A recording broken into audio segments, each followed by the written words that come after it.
Hello everyone, എല്ലാവർക്കും ക്ലോവർ ടീച്ചേഴ്സിലേക്ക് സ്വാഗതം. ഇന്ന് നമുക്ക് class 6 Hindi new NCERT Malhar text ബുക്കിലെ ഒന്നാമത്തെ കവിതയായ മാതൃഭൂമി മനസ്സിലാക്കാം. ആരാണ് എഴുതിയത്? സോഹൻലാൽ ദ്വിവേദി. ഈ കവിതയിലൂടെ കവി തൻ്റെ രാജ്യത്തോടുള്ള സ്നേഹം പ്രകടിപ്പിക്കുകയാണ്. മാതൃഭൂമി എന്ന് പറഞ്ഞാൽ എന്താണ്? മാ സമാൻ ഭൂമി, അതായത് അമ്മയെപ്പോലെയുള്ള ഭൂമി, അമ്മയാകുന്ന ഭൂമി, നമ്മുടെ നേറ്റീവ് ലാൻഡ്. ഈ ഭൂമിയിൽ ജനിച്ചത് തൻ്റെ ഭാഗ്യമാണെന്ന് അദ്ദേഹം കരുതുന്നു. അദ്ദേഹം തൻ്റെ ജന്മഭൂമിയെക്കുറിച്ചും ഇവിടുത്തെ പ്രകൃതി സൗന്ദര്യത്തെക്കുറിച്ചുമൊക്കെയാണ് ഈ കവിതയിൽ വർണ്ണിച്ചിരിക്കുന്നത്. ഇവിടുത്തെ പർവ്വതങ്ങളിൽ നിന്നൊഴുകുന്ന വെള്ളച്ചാട്ടത്തെക്കുറിച്ചും പിന്നെ കാടുകളിൽ പക്ഷികളുടെ കളകള ശബ്ദത്തെക്കുറിച്ചും അങ്ങനെ ഒരുപാട് കാര്യങ്ങൾ കവി ഈ കവിതയിൽ വർണ്ണിച്ചിരിക്കുന്നു. എന്നാൽ നമുക്ക് കവിത വായിച്ചു നോക്കാം. ऊंचा खड़ा हिमालय आकाश चूमता है, नीचे झरन तले झुक नित सिंधु झूमता है. ഊഞ്ച ഖട ഹിമാലയ. ഊഞ്ച ഖട എന്ന് പറഞ്ഞാൽ ഉയർന്നു നിൽക്കുന്ന ഹിമാലയ പർവ്വതം. ആകാശ ചൂമത്താഹെ, ആകാശത്തെ ചുംബിക്കുന്നു അല്ലെങ്കിൽ ആകാശത്തെ തൊടുന്നു, ആകാശത്തെ ചുംബിക്കുന്നു. ഊഞ്ച ഖട ഹിമാലയ, ഉയർന്നു നിൽക്കുന്ന ഹിമാലയ പർവ്വതം ആകാശത്തെ ചുംബിക്കുന്നു. നീച്ചെ ചരൺ തലേ ജുക്ക് നിത് സിന്ധു ജൂമത്താഹെ. നീച്ചെ താഴെ, ചരൺ, ചരൺ എന്ന് പറഞ്ഞാൽ കാല്, പാവ്, കാലിൻ്റെ അടിഭാഗത്ത്, തല എന്ന് പറഞ്ഞാൽ അടിഭാഗത്ത്, താഴെ കാലിൻ്റെ അടിഭാഗത്തായിട്ട് നിത് സിന്ധു ജുമത്താഹെ. നിത്ത് എന്ന് പറഞ്ഞാൽ നിത്യവും സിന്ധു, സിന്ധു എന്ന് പറഞ്ഞാൽ സമുദ്രം ഒഴുകുന്നു. ജുമത്താഹെ എന്ന് പറഞ്ഞാൽ ആടി ഉലഞ്ഞു പോകുന്നു എന്നാണ് അർത്ഥം. അപ്പോൾ ഇവിടെ സമുദ്രം ഇങ്ങനെ ഒഴുകുന്നു, അങ്ങോട്ടും ഇങ്ങോട്ടും ഒഴുകിക്കൊണ്ടേയിരിക്കുന്നു. ജുക്കന എന്ന് പറഞ്ഞാൽ എന്താണ്? കുനിയുക. അപ്പോൾ കവി എന്താണ് ഉദ്ദേശിച്ചത്? കവി എന്താണ് പറയുന്നത്? നമ്മുടെ ഇന്ത്യയുടെ, നമ്മുടെ ഭാരതത്തിൻ്റെ മുകൾ ഭാഗത്തായിട്ട്, അതായത് നോർത്ത് ഈസ്റ്റ് സൈഡിലായിട്ടാണ് ഹിമാലയാസ് വരുന്നത്. വടക്ക് കിഴക്ക് അല്ലെങ്കിൽ വടക്ക് ഭാഗത്തായിട്ടാണ് ഹിമാലയ പർവ്വതം സ്ഥിതി ചെയ്യുന്നത്. അത് നമ്മുടെ ഇന്ത്യയുടെ ഒരു കിരീടം പോലെയാണ് അത് നിൽക്കുന്നത്. അത് ആകാശത്തെ തൊടുന്നു എന്നാണ് കവി ഇവിടെ പറഞ്ഞിരിക്കുന്നത്. അതേപോലെ താഴെ നമ്മുടെ ഇന്ത്യയുടെ അടിഭാഗത്ത്, ഭാരതത്തിൻ്റെ അടിഭാഗത്തായിട്ട് ഏതാണുള്ളത്? സമുദ്രമുണ്ട്. ഏത് സമുദ്രമാണുള്ളത്? ഇന്ത്യൻ ഓഷ്യൻ, ഇന്ത്യൻ മഹാസമുദ്രം. സൗത്ത് സൈഡിലായിട്ട് ഏതാണ്? ഇന്ത്യൻ മഹാസമുദ്രമുണ്ട്. അത് എന്താ ചെയ്യുന്നത്? ഇങ്ങനെ ഒഴുകിക്കൊണ്ടേയിരിക്കുന്നു. അത് ഇവിടെ കവി ഉദ്ദേശിക്കുന്നത് നമ്മുടെ ഭാരതത്തിൻ്റെ കാലിനടിയിലൂടെ, കാൽപാദങ്ങൾ കഴുകുന്ന രീതിയിലാണ് ഇന്ത്യൻ മഹാസമുദ്രം ഇങ്ങനെ ഒഴുകുന്നത്, അങ്ങോട്ടും ഇങ്ങോട്ടും ആടി ഉലഞ്ഞു പോകുന്നു എന്നാണ് കവി പറഞ്ഞിരിക്കുന്നത്. അടുത്ത വരികൾ നമുക്ക് നോക്കാം. ഗംഗ യമുൻ ത്രിവേണി നദിയാ ലഹർ രഹി ഹെ, ജഗ്മഗ് ഛട്ടാ നിരാലി പഗ് പഗ് ചഹർ രഹി ഹെ. ഗംഗ യമുൻ ത്രിവേണി, ഗംഗാ നദിയും യമുന നദിയും സരസ്വതി, ഗംഗ യമുന സരസ്വതി. ത്രിവേണി എന്ന് പറഞ്ഞാൽ ഈ 3 നദികളുടെയും സംഗമം, അതാണ് ത്രിവേണി എന്ന് പറഞ്ഞിരിക്കുന്നത്. അപ്പോൾ ഗംഗ യമുന സരസ്വതി. നദിയാ ലഹർ രഹി ഹെ, ഈ നദികളൊക്കെ ഇങ്ങനെ അലയടിച്ച് ഒഴുകിക്കൊണ്ടേയിരിക്കുന്നു. ലഹർ എന്ന് പറഞ്ഞാൽ എന്താണ് അർത്ഥം? വേവ്സ്, അലകൾ അലയടിച്ച് ഒഴുകിക്കൊണ്ടേയിരിക്കുന്നു. ജഗ്മഗ് ഛട്ടാ നിരാലി. ജഗ്മഗ് എന്ന് പറഞ്ഞാൽ എന്താണ്? സ്പാർക്ലിംഗ്, അതായത് തിളങ്ങുന്ന ഛട്ട എന്ന് പറഞ്ഞാൽ ശോഭ, അതായത് പ്രകൃതിയുടെ സൗന്ദര്യം. ഛട്ട എന്ന് പറഞ്ഞാൽ ശോഭ അല്ലെങ്കിൽ ഈ പ്രകൃതിയുടെ, നമ്മുടെ പ്രകൃതിയുടെ സൗന്ദര്യം. നിരാലി എന്ന് പറഞ്ഞാൽ അതുല്യമാണ്. ഈ അതുല്യമായ പ്രകൃതിയുടെ ഈ സൗന്ദര്യം, ഈ ശോഭ, തിളങ്ങുന്ന ശോഭ. പഗ് പഗ് ചഹർ രഹി ഹെ. പഗ് എന്ന് പറഞ്ഞാൽ എന്താണ്? പഗ് എന്ന് പറഞ്ഞാൽ ഓരോ ചുവടിലും, അതായത് കദം പർ, ഓരോരോ ചുവടിലും ചഹർ രഹി ഹെ. ചഹർ രഹി ഹെ എന്ന് പറഞ്ഞാൽ ഇങ്ങനെ പരക്കുകയാണ് മൊത്തത്തിൽ. ചഹർ എന്ന് പറഞ്ഞാൽ എന്നർത്ഥം ബിഖർന, പരക്കുക. അപ്പോൾ മൊത്തത്തിൽ ഇങ്ങനെ പരക്കുകയാണ്. പ്രകൃതി സൗന്ദര്യം, പ്രകൃതിയുടെ ശോഭ, അതുല്യമായ ഈ പ്രകൃതിയുടെ ശോഭ, തിളങ്ങുന്ന ഭംഗി, പ്രകൃതി ഭംഗി ഓരോ ചുവട് വയ്ക്കുമ്പോഴും നമുക്കിങ്ങനെ പരക്കുന്നതായിട്ട് കാണാം. മൊത്തത്തിൽ പരന്ന് കിടക്കുകയാണ് പ്രകൃതിയുടെ ഭംഗി. കവി ഇതിലൂടെ നമ്മുടെ ദേശസ്നേഹമാണ് കവി ഇവിടെ കാണിച്ചിരിക്കുന്നത്. കവി താൻ ഈ ദേശത്ത് ജനിച്ചത് തൻ്റെ പുണ്യമാണെന്ന് കരുതുന്നു. കവിയുടെ ഈ നമ്മുടെ ഭാരതത്തോടുള്ള ഇഷ്ടമാണ് കവിയുടെ കാണിക്കുന്നത്. കവി എന്താണ് പറയുന്നത്? വഹ പുണ്യഭൂമി മേരി, വഹ സ്വർണഭൂമി മേരി, വഹ ജന്മഭൂമി മേരി, വഹ മാതൃഭൂമി മേരി. വഹ പുണ്യഭൂമി മേരി, ഇതെൻ്റെ പുണ്യഭൂമിയാണ്, പുണ്യമായ ഭൂമിയാണ് എൻ്റെ ഭാരതം, എൻ്റെ ഇന്ത്യ. വഹ സ്വർണഭൂമി മേരി, എൻ്റെ സ്വർണഭൂമിയാണ്. അതായത് സ്വർണഭൂമി എന്നിവിടെ ഉദ്ദേശിക്കുന്നത് എന്തുകൊണ്ടാണ്? ഇവിടെ നമുക്ക് ഒരുപാട് കൃഷിയും കാര്യങ്ങളൊക്കെ ഉണ്ട്, നമ്മുടെ ഭാരതത്തിൽ വിളകൾ കൊയ്യുന്നുണ്ട്.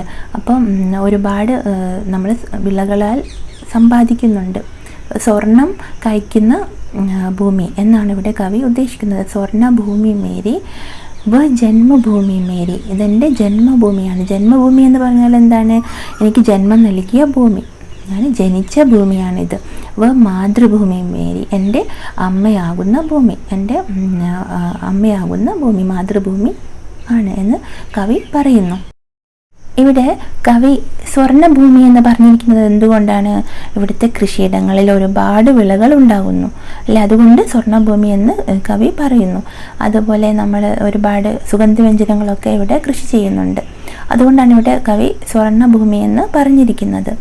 അടുത്തത് झरने अनेक झरते जिसकी पहाड़ियों में चिड़िया चहक रही है हो मस्त झाड़ियों में. झरने अनेक झरते, झरന എന്ന് പറഞ്ഞാൽ എന്താണ്? വെള്ളച്ചാട്ടം അല്ലെങ്കിൽ അരുവികൾ.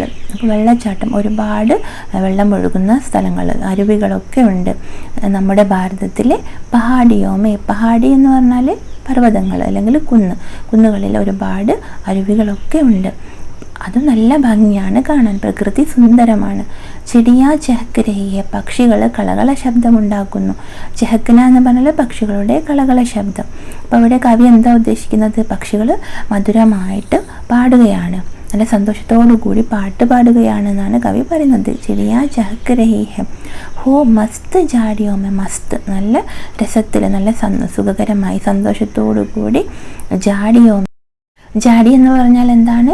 മരങ്ങളും പിന്നെ ചെടികളും ഒക്കെയുള്ള സ്ഥലം, കുറ്റിക്കാടൊക്കെ ഉള്ള സ്ഥലം. അവിടെ ഇങ്ങനെ കിളികൾ പാട്ട് പാടുകയാണ്. അടുത്തത് अमरा या घनी है कोयल पुकारती है बहती मले पवन है तन मन सवारती है. അമരായ, അമരായ എന്ന് പറഞ്ഞാൽ എന്താണ്? ആം കാ ബഗീച, മാന്തോട്ടം. ഘനി, ഘന എന്ന് പറഞ്ഞാൽ ഇടതൂർന്ന, അപ്പോൾ ഇടതൂർന്ന മാന്തോട്ടമുണ്ട്, മാംഗോ ട്രീസ് ഉണ്ട്. കോയൽ പുക്കാരത്തി ഹെ, കോയൽ കുയിൽ വിളിക്കുന്നു, കുയിൽ തൻ്റെ മധുരമായ ശബ്ദത്തിൽ കൂകുന്നു. പുക്കാരന എന്ന് പറഞ്ഞാൽ എന്താണ്? വിളിക്കുക. ബഹത്തി മലൈ പവൻ ഹെ, മല എന്ന് പറഞ്ഞാൽ എന്താണ്? സഫീദ് ചന്ദൻ കാ വൃക്ഷ്, അതായത് ചന്ദനത്തിൻ്റെ മരം. ബഹത്തി അത് മല, പർവ്വതങ്ങളിൽ നിന്ന് ഒഴുകി വരുന്നു. ബഹന എന്ന് പറഞ്ഞാൽ എന്താണ്? ഒഴുകുക.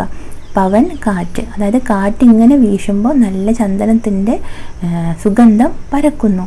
മലയപർവ്വതത്തിൽ നിന്ന് വരുന്ന ചന്ദനത്തിൻ്റെ ആ സുഗന്ധം പരക്കുന്നു. ബഹത്തി മലൈ പവൻ ഹെ, പവൻ എന്ന് പറഞ്ഞാൽ കാറ്റ്.